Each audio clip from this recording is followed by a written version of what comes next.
Now we will see the second method of conversion of ore into metal oxide, that is calcination. What is calcination? Calcination is the process in which concentrated ore is strongly heated in the absence of air. அதாவது calcinationனா heating process தான், but ஏர் இல்லாமல் options of ஏரில் நம்மளுக்கு heating நடக்கும். Now you can see the difference between roasting and calcination. In roasting, the ore is converted into metal oxide in presence of air. But in calcination, the ore is converted into metal oxide in absence of air. ரெண்டுத்துக்கும் ஒரே ஒரு difference தாங்க. presence of airல நடக்கும் roasting, calcination absence of air. In some cases, calcination carried out in limited supply of air. ஒரு சில கண்டிஷனில் மட்டும் கம்ப்ளீட்டாக absence of air இல்லாமல் கொஞ்சம் limited supply of airல இந்த calcination process நடக்கலாம். Now we will see some examples for calcination. See the first example, that is lead carbonate PbCO3. மெயினாக கேபிட்டல் லெட்டர் எங்கே வரும், ஸ்மால் எங்கே வரும்னு போடணும், மாற்றி போட்டிங்கன்னா தப்பு. ஸோ ஃபார்முலாவையும் ஒரு 5-10 டைம்ஸ் எழுதி பாருங்கள். ஃபஸ்ட் டைம் படிக்கிறதுனால உங்களுக்கு இது கொஞ்சம் கஷ்டமாக தெரியலாம். So PbCO3, this lead carbonate on heating converted into lead oxide and it liberate carbon dioxide. You can see these two symbols, that is triangular symbol, that is heating, and the upper arrow, that is gas. And the second equation, calcium carbonate CaCO3. This calcium carbonate is converted into calcium oxide and carbon dioxide is liberated here. And the third one is zinc carbonate ZnCO3. In this ZnCO3, it is converted into ZnO, zinc oxide, and carbon dioxide is liberated. And the last one, magnesium carbonate and calcium carbonate combined together.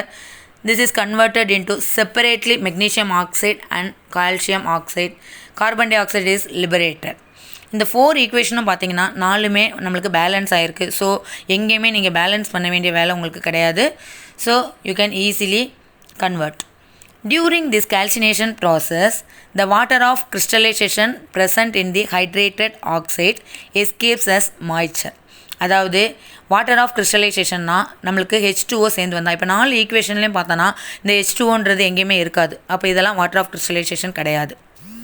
ஆனால் next வர 2 equation பாருங்கள்.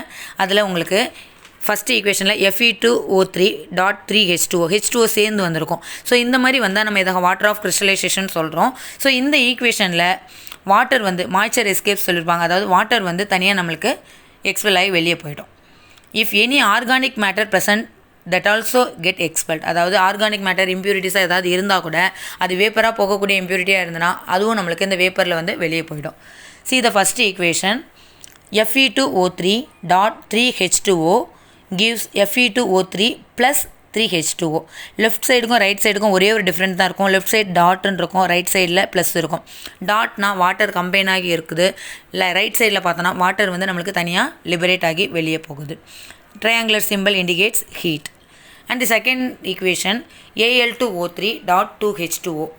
This alumina, வாட்டரோட combine ஆகிருக்க alumina react and it gives pure alumina Al2O3 plus 2H2O. Water நம்மளுக்கு இங்கே remove ஆகுது. So இந்த 2 examples water of crystallisation கேட்டாங்கன்னா கண்டிப்பாக இதான் எழுதணும். இல்லை ஜென்ரலாக கேட்டாங்கன்னா ஃபஸ்ட்டு 4 ஈக்குவேஷனில் நம்ம எந்த ஈக்குவேஷன் வேணாலும் நம்ம எழுதலாம். மெயினாக calcination they may ask in 3 mark question or 5 mark question. 3 mark question means you should write the definition and give one example, that is enough. If 5 mark means you should write all the examples with definition. These 4 examples and water of crystallization 2 examples, and you should write the definition also.